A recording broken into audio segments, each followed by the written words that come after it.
How's it going, everyone? My name is Dieugirl, and welcome back to Book 2, Tina's Tale, Part 4.3. Last time we left off, we just learned that Besh's race, the Necrojin, is afflicted by a curse known but from a god known as Real, and I use the term god loosely for purposes of this channel, and that Voldemort, aka going in this story as Tom Riddle, is forcing Besh to operate against Tristina and Harry. So, let's get back into it. Let's do it to it. 4.3, here we go. You baka! Tiffany shouted, her temper getting the better of her. She then growled and leapt at her past father. Bellissima, Tom called. Agara, Tristina, y mantega su! Besh did so without hesitation, holding her by her arms. My mother was right to leave you. Tiffany grunted as Takama slapped her across the face. Leave her alone, Harry shouted, but Tom held him at bay with his own wand. It was my brother who hypnotized Ginny with that diary and made her open the Chamber of Secrets. My brother who made Ginny attack the Squib's cat and write those messages on the wall. Soon, the power of the diary began to scare her, and Ginny tried to dispose of it in the girl's bathroom. Then who would find it but you, Tristina, and you, Harry? Takama then prowled around his daughter and Besh as he spoke, his hungry green eyes boring into the both of them. The very two people I was most anxious to meet. And why did you want to meet us? I had to know. How did a baby with now extraordinary powers survive with nothing but a scar? Tom cut in, flicking Harry's wet bangs in emphasis, while Lord Voldemort's powers were destroyed. He then turned to Tiffany. And how was a cub born to a normal feral Quessa, only to reap the rewards of Lord Takama's powers? Tom asked, stroking Tiffany's cheek. It's a lucky thing I told Takama to spare you when you were a baby. Your powers are much more controllable now, and much more easily harvested, he said in a hungry tone, his eyes boring into hers. Keep your hands off her, Harry yelled. Why do you care how I survived and how Tiffany got her powers? Lord Voldemort was after your time, Harry cried, his body tense. Lord Voldemort is my past, my present, and my future, said Tom, smiling. Then, with Harry's wand, Tom wrote out his name in the air.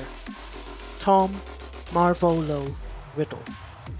With a wave of his hand, the letters of Tom's name rearranged themselves to spell out one sickening sentence. I am Lord Voldemort. Tiffany threw up, but Besh did not move. Tiffany looked from her father's past self to Voldemort. She had to somehow free Besh and herself. Did you actually think I would keep my filthy muggle father's name? Tom asked. No, I fashioned myself a new name. A name I knew wizards everywhere would one day fear when I became the greatest sorcerer in the world. Albus Dumbledore is the greatest sorcerer in the world, Harry declared. Dumbledore has been driven out of this castle by a mere memory of me. He'll never be gone. Not as long as those who remain are loyal to him, Tiffany yelled. Shut! Takama began, but a beautiful quivering note stopped him mid-sentence. Fox, Harry whispered. Tiffany watched as the gold and red bird flew over Harry, dropped something into his hands, then flew towards Tiffany. He landed in front of her, looking at Besh, then looked at her as if to say, "You don't want me to hurt him, do you?" Tiffany shook her head. Fox nodded and flew back to Harry, then landed on his shoulder. "Blasted bird," Tarkama said, his face and hands now cut and scratched. "Forget the bird. Let's take care of these two," said Tom, raising a hand to the stone face of Salazar Slytherin. "Come and feast," he hissed in Parseltongue. As the basilisk began to emerge, Harry dropped the hat, grabbed Tristina, and the two ran back down the tunnel. As Harry was running, he tripped and sent Tristina sliding ahead of him. Tristina tumbled to the ground, then looked up. "Harry!" Tristina screamed, covering her eyes. Harry covered his head, preparing for the worst. Suddenly, a melodic screech came to their ears. Both looked up to see Fox flying over them and attacked the serpent, pecking at its eyes. The basilisk roared in pain as its eyes were destroyed by the bird. "No!" Tom yelled in rage. Tristina and Harry stood up, then backed away. The basilisk heard the soft tap of their shoes and hissed, tasting the air. "Your bird may have blinded the basilisk, but he can still hear you," Tarkama declared, his fist clenched. Nodding to each other, Tristina and Harry took off down a nearby pipe, splashing through the water. "Bellissimi," Tom barked.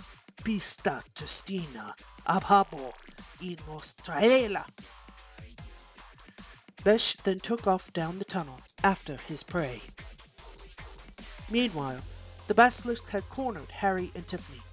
Both backed up to the grate, both of the basilisk's fangs inches away from their faces. Harry quietly grabbed a stone near him and threw it at the pipe. It created a clattering sound, which seemed to momentarily confuse the basilisk. Pulling out of the half-pipe, the snake continued on down the tube, following what it thought was Harry and Tristina. The two peeked out of the pipe, careful not to say a word as the creature slithered out of sight.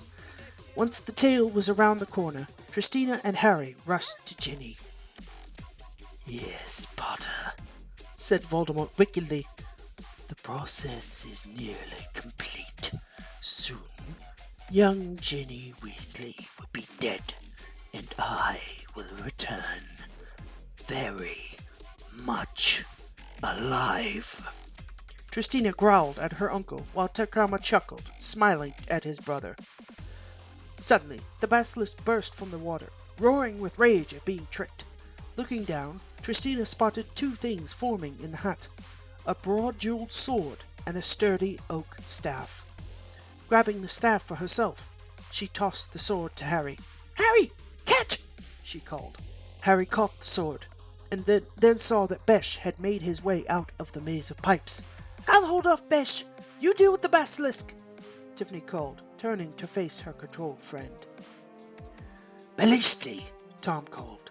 "Te pela! Tristina!" Besh ground his teeth together and against his will dropped into a defensive stance, facing Tristina head-on, the regret he felt masterfully hidden by the curse that afflicted his race. How did Voldemort, of all people, learn that? And where from? Suddenly, Tom said, "Ahura!" and Besh shot forward like a bullet, preparing to attack. Tiff brought her newfound staff around to meet him, but he flashed into a smaller cat, jumped and clung to the staff as it swung, let go and flipped in mid-air, flashing back into his normal form, and kicked Tiff in the back, sending her forward. He landed on the ground in a crouch, waiting as Tiff slowly got back up. "I really don't want to do this," Besh thought, before he ran forward again. Tiff pivoted and swung again, and Besh prepared to do the same thing he'd done previously, but suddenly Tiff stopped the staff, and Besh ended up launching himself towards the Quessa. Said Quessa actually simply sidestepped and swung again. Besh could have sworn he heard her say, "I'm sorry," before the staff connected and Besh was sent flying this time. He landed on his back, flashing involuntarily back into his normal state once more. Bellissima! Patera! Ahora! Tom called, and Besh flashed into his panther form, thinking, I really don't want to do this. Bellissima! Va! Turkama called out, and Besh surged forward. He saw Tiff gather her hands together and thought, she's actually gonna blast me. Do you think she'll actually blast him? Tom asked Turkama, who simply smirked and shook his head. She's too soft. She would never hurt someone she held so close, Turkama replied. It turned out she would. Okay, it's getting kind of late, and I know, I'm sorry. I cut off at a cliffhanger. I'll have to draw a new title card for the next part. Or this part, rather. Thank you all so much for watching. If you liked the video, please like and comment down below. I really do appreciate it. Take care of each other. God bless you all. And I'll see y'all later. I gotta give my voice a break. Woo! This has been fun. I like this.